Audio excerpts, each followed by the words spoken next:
Hi friend, welcome back to my YouTube channel Pinky Food and Blog ole আপোনালোকক সকলোকে আদৰণি জনাইছো। আজি আকৌ এটা মই কৰ্দৈ টকৰ ৰেচিপি এটা লৈ আহিছো।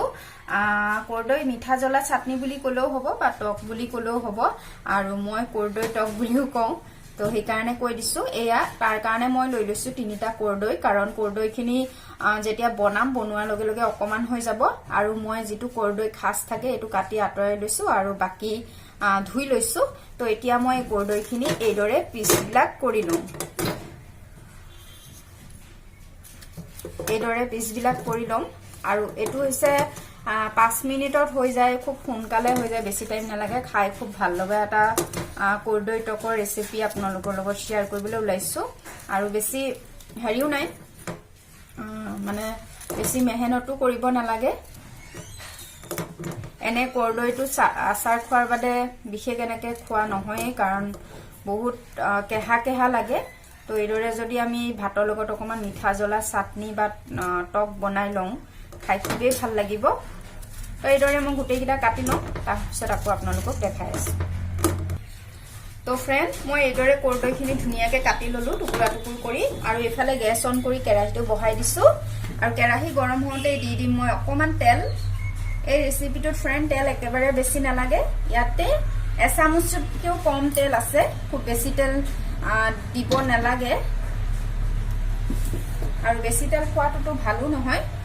আৰু ৰেচিপিটো বনাবৰ কাৰণে টকটো বনাবৰ কাৰণে লৈ লৈছো হালধি, গুড়, নিমখ সোৱাদ অনুসৰি, শুকান জলকীয়া 2টা আৰু লৈ লৈছো কেটামান পাঁচফোৰণ, এটা তেজপাত ফালি লৈছো।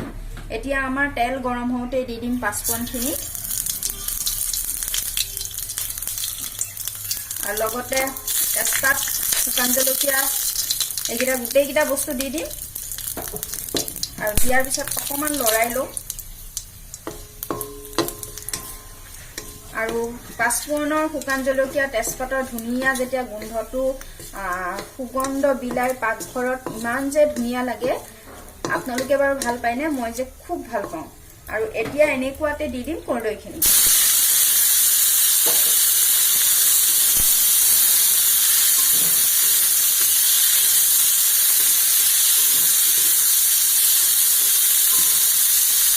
আৰু দি দিম নিমখখিনি। মই নিমখ হাতৰে এনেকে দি দিছো আৰু নিমখটো দিয়াৰ পিছত কৰ্দৈটো লগত হেৰি হৈ যাব, সেইকাৰণে নিমখটো অকণ আগতেই দি দিছো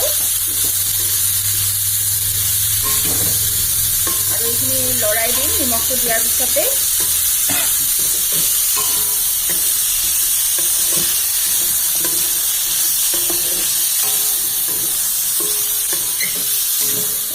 তো ফ্ৰেন্ড মই এতিয়া দুপৰীয়া এই 1টা বজাত এই ৰেচিপিটো বনাইছো দুপৰীয়া ভাতৰ লগত খাবৰ কাৰণে আৰু মোৰ হাজবেণ্ডে ভিডিঅ' কৰি আছে আৰু এতিয়া কৰ্দৈখিনি অকমান জামৰি গৈছে দেখিছানে? এতিয়া মই দি দিম ইয়াতে এতিয়া মই ইয়াতে দি দিম হালধি আৰু গুড়খিনি আৰু দিয়াৰ পিছত এইখিনি পানী দিব নালাগে কাৰণ কৰ্দৈৰ পৰা বহুত বেছি পানী ওলাই, গতিকে সেইকাৰণে পানী ইয়াতে দৰকাৰেই নাই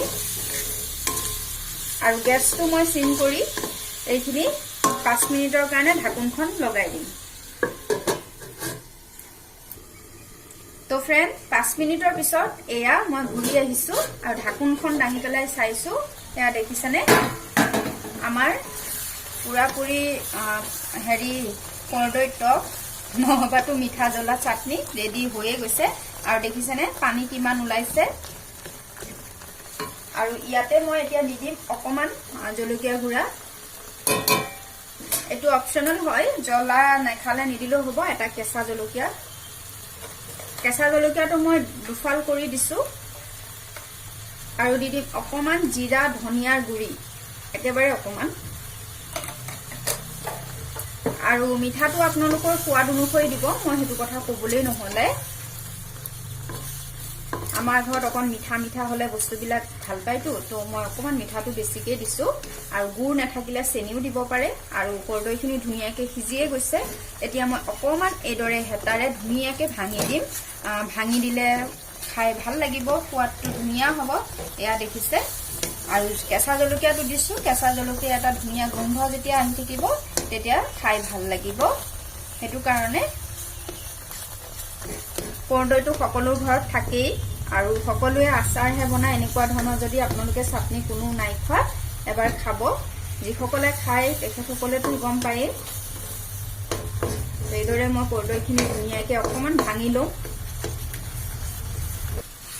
তো ফ্ৰেন্ড এইখিনি ধুনীয়াকৈ মই লৰাই এইদৰে মই এনেকুৱাকৈ ৰাখিছো আৰু টক অলপ পনিয়া পনিয়া হৈ থাকিলে ভাল লাগে এনেকুৱাকৈ আৰু মই এতিয়া গেছটো বন্ধ কৰি দিম আৰু ধুনীয়াকৈ মই অলপ ভাঙি দিছো আৰু অলপ টুকুৰা টুকুৰ হৈ থাকিব দিছো খাই ভাল লাগে কাৰণে আৰু এই চাটনি ৰেচিপিটো যদি আপোনালোকে বনাই পেলাই ফ্ৰিজত ঠাণ্ডা কৰি পেলাই চিচাৰ বটল নহলে বাটিত থৈ ফ্ৰিজত থৈ আপোনালোকে এসপ্তাহ খাব পাৰে বেয়া নহয় হৈ গল আৰু আজি যদি আপোনালোকৰ মোৰ এই সৰু অতি সিম্পল চাটনি ৰেচিপিটো ভাল লাগিলে তো প্লিজ এটা লাইক কৰিব আৰু কমেন্ট বক্সত কমেন্ট কৰি জনাব আৰু যিসকলে নতুনকৈ মোৰ ভিডিঅ'বিলাক চাই আছে ভিডিঅ'বিলাক যদি চাই ভাল লাগে চেনেলটো সাবস্ক্ৰাইব কৰি দিব কাষৰ বেল আইকনটো প্ৰেছ কৰি দিব তেতিয়াহে মোৰ আহিবলগীয়া ভিডিঅ'ৰ নটিফিকেশনবোৰ পাই যাব আজিলে তেনেহলে আহিলো খুব সোনকালে অন্য এটা ভিডিঅ' লৈ আকৌ আপোনালোকৰ মাজলৈ আহিম সকলো ভালে থাকক